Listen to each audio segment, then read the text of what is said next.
वालेकुम dear students, आज के इस लेक्चर में चैप्टर नंबर 8 के एमसीक्यूज हम करेंगे। शॉर्ट क्वेश्चंस मैंने पहले करवा दिए थे, एमसीक्यूज रह गए थे, तो आज हम इनको भी कंप्लीट कर लेंगे। तो प्यारे बच्चों, आपने क्या करना है कि चैनल को सब्सक्राइब कर लेना है। इससे फ़ायदा ये होगा कि जो भी नया लेक्चर आता है, नई वीडियो आती है, तो उसका नोटिफिकेशन आप तक पहुँच जाएगा। और फिजिक्स के अलावा बायो, कंप्यूटर, इस्लामियात, उर्दू, मैथ, तमाम सब्जेक्ट्स के लेक्चर्स अवेलेबल हैं। हर सब्जेक्ट की सेपरेट प्ले लिस्ट बनी हुई है, तो आप उससे भी फ़ायदा उठा सकते हैं।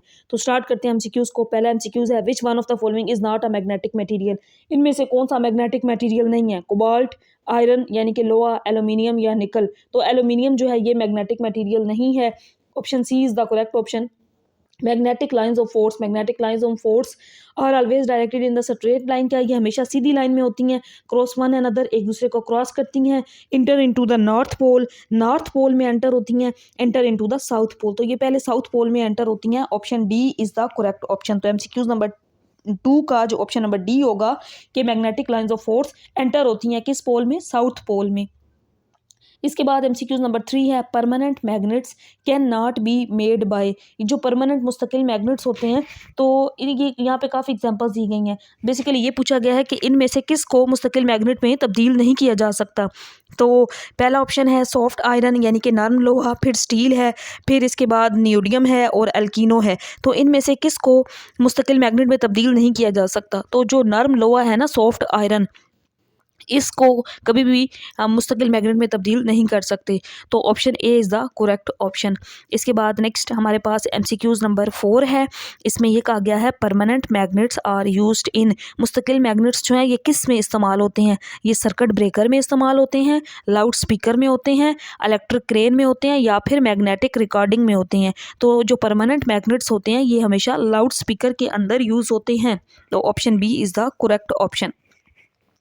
और इसके बाद एमसीक्यूज नंबर 5 है, a common method use to magnetize a material.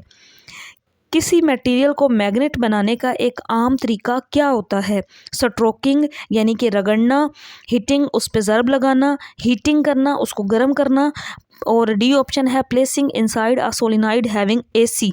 ऐसी सोलिनॉइड के अंदर रखना जिसमें एसी करंट गुजर रहा हो।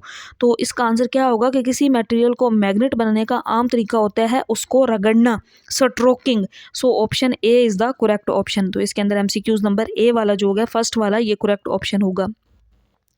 अब इसके बाद एमसीक्यूज नंबर 6 है। पहले इसको देखते हैं कि इसमें क्या कहा गया है, फिर मैं आपको इसकी यहाँ पे डायग्राम्स हैं इनके बारे में बताती हूँ। A magnetic compass is placed around a bar magnet at 4 points. यहाँ पे 4 पॉइंट्स दिए गए हैं। एक मैग्नेटिक कंपास को एक बार मैग्नेट के गिर्द 4 मुख्तलिफ नुकात पर, पॉइंट्स पर रखा गया है, जैसा कि आप यहाँ पे देख सकते हैं, show in the figure. Which diagram would indicate the correct direction of the field. अब आपने ये देखना है कि ये जो चारों डायग्राम्स हैं इनमें से कौन सी डायग्राम जो है वो फील्ड की करेक्ट डायरेक्शन को, दुरुस्त सिमत को जाहिर करती है। ऑप्शन सी इसमें करेक्ट ऑप्शन है।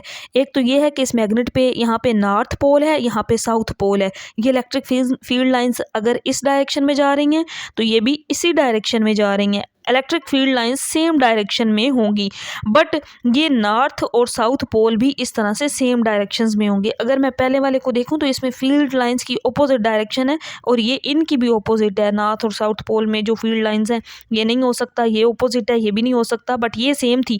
अब इसमें इलेक्ट्रिक फील्ड लाइंस भी सेम डायरेक्शन में है और ये जो लाइंस है ना, नॉर्थ पोल से निकल रही हैं, साउथ पोल से एंटर हो रही हैं। यही हमने पढ़ा कि इलेक्ट्रिक फील्ड लाइंस हमेशा साउथ पोल से एंटर होती हैं, नॉर्थ पोल से निकलती हैं। तो ये वाला इसका करेक्ट ऑप्शन होगा। ये ऊपर हमने एमसीक्यूज नंबर 2 भी देखा था, जिसमें हमने कहा कि इलेक्ट्रिक लाइंस, फील्ड लाइंस जो होती हैं हमेशा एंटर होती हैं साउथ पोल से। तो यहाँ से साउथ पोल से ये अब एंटर हो रही हैं, नॉर्थ पोल से निकल रही हैं, और फील्ड लाइंस की डायरेक्शन भी सेम है। सो ऑप्शन सी जो होगा ये इसका करेक्ट ऑप्शन होगा। इसके बाद एमसीक्यूज नंबर 8 है, a steel rod is magnetised by double touch stroking method. Steel की एक सलाख को, यानी कि अब ये स्ट्रोकिंग होता है रगड़ना, डबल टच यानी कि उसको आप दो रुखी तरीके से रगड़े हैं मैग्नेट बनाने के लिए। हमने पढ़ा ना कि हम एक कॉमन मेथड क्या होता है किसी भी मटेरियल को मैग्नेटाइज करने का, तो हमने यही अभी यहाँ एमसीक्यूज नंबर 5 में पढ़ा था कि उसको रगड़ना। यहाँ पे एक स्टील है जिसको हम मैग्नेट बनाना चाहते हैं और उसको डबल टच यानी कि दोहराई तरीके से रगड़े हैं दोनों साइड से। Which one be correct polarity of the A B magnet. तो ये पूछा गया है कि मैग्नेट ए बी पोल्स की सही निशानदेही करें। यहाँ पे आपको 4 डायग्राम्स दी गई हैं। ये 2 मैग्नेट्स हैं, इन मैग्नेट्स के ये स्टील बार है, स्टील बार, इसको हम क्या कर रहे हैं स्ट्रोक कर रहे हैं मैग्नेट बनाने के लिए। तो ऑप्शन ए करेक्ट ऑप्शन होगा। ये इस साइड पे नॉर्थ पोल होगा, साउथ पोल होगा, पहले नॉर्थ पोल होगा फिर साउथ पोल होगा। तो आपने इस चीज़ को देखना, यहाँ पे लिखे हुए हैं छोटे छोटे अंदर इनके ना साउथ नॉर्थ, ये देखें दोनों साउथ दोनों नॉर्थ और साइडों पे साउथ, तो ऐसा नहीं है उसमें, इसमें क्या होगा नॉर्थ और यहाँ पे साउथ बन जाएगा। ये जो स्टील होगा ना इसमें ए जो होगा ये नॉर्थ और ये साउथ, तो ये वाला जो ऑप्शन होगा ना ये इसका करेक्ट ऑप्शन होगा ए वाला। इसके बाद हमारा लास्ट एमसीक्यूज है, MCQs number 8। The best material to protect a device from external magnetic fields.